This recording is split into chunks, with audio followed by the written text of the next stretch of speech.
प्रधानमंत्री कह सकता है कि हमारे रगों में गरम सिंदूर दौड़ रहा है।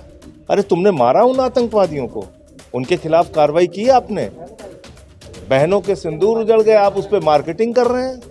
तो प्रधानमंत्री नरेंद्र मोदी सिंदूर के सौदागर हैं, ये साबित है। वो क्या कहते हैं वो महत्वपूर्ण नहीं है, क्योंकि प्रधानमंत्री जी और उनकी पार्टी का काम है देश में नफरत फैलाना, जमीनों को कब्जा करके अपने दोस्तों को देना।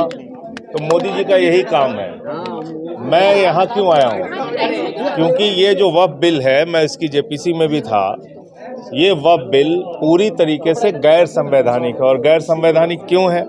क्योंकि बाबा साहब ने जो संविधान लिखा भारत का, उसमें आर्टिकल 25, 26 से लेकर 29 तक ये अधिकार दिया है कि हिंदुस्तान के सभी धर्म के लोगों के लिए उनकी धार्मिक मान्यताओं के हिसाब से पूजा अर्चना, उपासना, इबादत, प्रेयर करने की छूट होगी, आज़ादी होगी।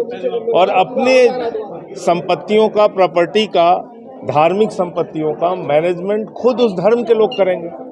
तो आप कौन होते हैं उसमें घुसने वाले? आप कौन होते हैं उसको लेके गैर संवैधानिक कानून बनाने वाले? तो इसलिए हम इस वक्फ बिल का विरोध कर रहे हैं और मुझे पूरी उम्मीद है कि माननीय सर्वोच्च न्यायालय से भी एक अच्छा फैसला आएगा।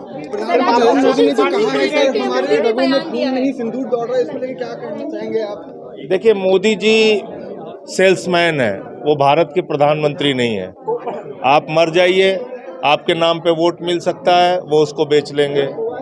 तो प्रधानमंत्री नरेंद्र मोदी एक निर्मम इंसान है। वो मौत के नाम पे, वो हत्या के नाम पे, वो आतंकवाद के नाम पे, वो जवानों की मौत के नाम पे वोट लेना जानते हैं। तो वो सिंदूर के सौदागर हैं, सिंदूर के सेल्समैन हैं। और ये बात आज उन्होंने साबित की है कि एक तरफ ऑपरेशन सिंदूर जारी है, एक तरफ वो 4 आतंकवादी आज भी खुलेआम घूम रहे हैं, जो कि हमारे बहनों के सिंदूर उजाड़ने के लिए जिम्मेदार है। भारत का प्रधानमंत्री कह सकता है कि हमारे रगों में गरम सिंदूर दौड़ रहा है। अरे तुमने मारा उन आतंकवादियों को, उनके खिलाफ कार्रवाई की आपने। बहनों के सिंदूर उजड़ गए, आप उस पर मार्केटिंग कर रहे हैं। तो प्रधानमंत्री नरेंद्र मोदी सिंदूर के सौदागर हैं, ये साबित हो गया।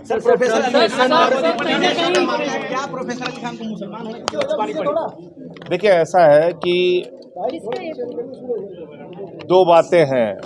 एक तरफ विजय शाह है, जिसकी गिरफ्तारी नहीं हुई, कोर्ट ने स्वतः संज्ञान लिया और उसके खिलाफ एफआईआर दर्ज कराई।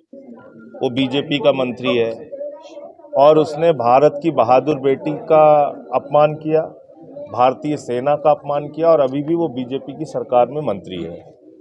दूसरी तरफ अली महमूदाबाद है, प्रोफेसर, जिन्होंने ऐसी पोस्ट लिखी जो खुद भाटिया को समझ में नहीं आ रही, जिसने एफआईआर कराई उसको समझ में नहीं आ रही है कि क्या इसमें गलत लिखा है। उससे पूछा जा रहा है, भाई गलत क्या लिखा है बता दो। उसने कहा नहीं बस गलत लिखा है, एफआईआर करा दी। तो उनको बेल मिल गई है। लेकिन मैं ये कह रहा हूँ कि जो लोग ऐसे मुकदमे दर्ज कराते हैं, कार्रवाई उनके खिलाफ भी होनी चाहिए।